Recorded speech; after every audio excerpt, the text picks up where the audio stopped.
শহীদ শরীফ ওসমান হাদির যে চিন্তা, যে আদর্শ, যে লড়াই, সেই লড়াইটাকে আমাদেরকে জিয়ে রাখতে হবে। সেই লড়াইটাকে জিয়ে রাখার জন্যই আমরা এই বইমেলাটা আয়োজন করতে যাচ্ছি।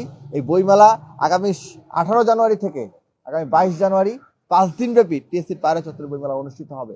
আমরা ইন্টারিম গভর্নমেন্টের কাছে আহ্বান জানাবো, এখনো সময় আছে, আপনার আর যে কয়টা দিন সময় আছে, এই সময়ের মধ্যে বিচার করুন এবং এদেরকে চিহ্নিত করে বিচারের মুখোমুখি করুন। কিন্তু আমরা যদি সেটি করতে ব্যর্থ হন, আপনারা যদি সেটি করতে ব্যর্থ হন এবং এভাবেই যদি আপনাদের মেয়াদ শেষ করেন, তাহলে আপনাদের উচিত হবে মঈনুদ্দিন ফখরুদ্দিন থেকে শিক্ষা নেওয়া।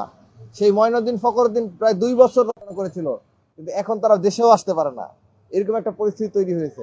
আপনাদের যাতে এরকম পরিস্থিতি তৈরি না হয়, সেই জন্য আপনাদেরকে আহ্বান জানাবো যে আপনারা এই বিচারটা করুন এবং যত ধরনের অন্যায় হয়েছে গত 5 আগস্ট পরবর্তী সময়ে ফেসিবাদীদের হাতে, ফেসিবাদী জঙ্গি লীগের হাতে যতগুলো খুন হয়েছে এবং জুলাই গণহত্যায় যে হত্যাকাণ্ড পরিচালনা করেছে, যে গণহত্যা পরিচালনা করেছে, প্রত্যেকটা ঘটনার বিচার আপনারা করবেন, এই আশাবাদ আমরা রাখছি। বাংলাদেশ স্বাতন্ত্র্য বোধ, সেই স্বাতন্ত্র্য বোধ তার আয়োজনের মধ্যে ছিল।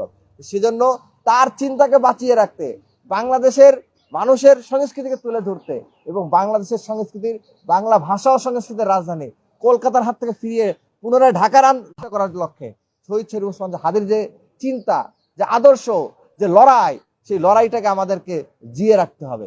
সেই লড়াইটাকে জিয়ে রাখার জন্যই আমরা এই বইমেলাটা আয়োজন করতে যাচ্ছি। এই বইমেলা আগামী 18 জানুয়ারি থেকে আগামী 22 জানুয়ারি 5 দিন ব্যাপী টিএসসির পায়রা চত্বরে বইমেলা অনুষ্ঠিত হবে। আপনারা জানেন, যখন ইতিহাস যদি আপনারা পর্যালোচনা করেন, তখন আপনারা দেখতে পাবেন যে যখন একটা দেশ আরেকটা দেশকে আক্রমণ করছে বা একটা সাম্রাজ্য আরেকটা সাম্রাজ্যকে আক্রমণ করছে, তাহলে প্রথম লক্ষ্যই থাকতো সেই দেশের লাইব্রেরি পুড়িয়ে দেওয়া।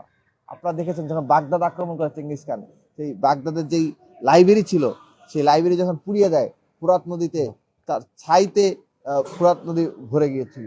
এত পরিমাণ বই ছিল, এত পরিমাণ বই ছিল বলেই তো বাগদাদ থেকে একসময় দেশ পুরো বিশ্ব পরিচালিত হতো। কিন্তু আমরা সেই বইকে ছেড়ে দিয়ে শুধুমাত্র মানে পড়াশোনা ছেড়ে দেওয়ার কারণে, জ্ঞান চর্চা ছেড়ে দেওয়ার কারণে, আমরা নিজস্ব যে স্বকীয় সংস্কৃতি রয়েছে, সেই স্বকীয় সংস্কৃতি ছেড়ে দেওয়ার কারণে আমাদের দিন দিন আমাদের আসলে অধঃপতনের দিকে চলে গেছে।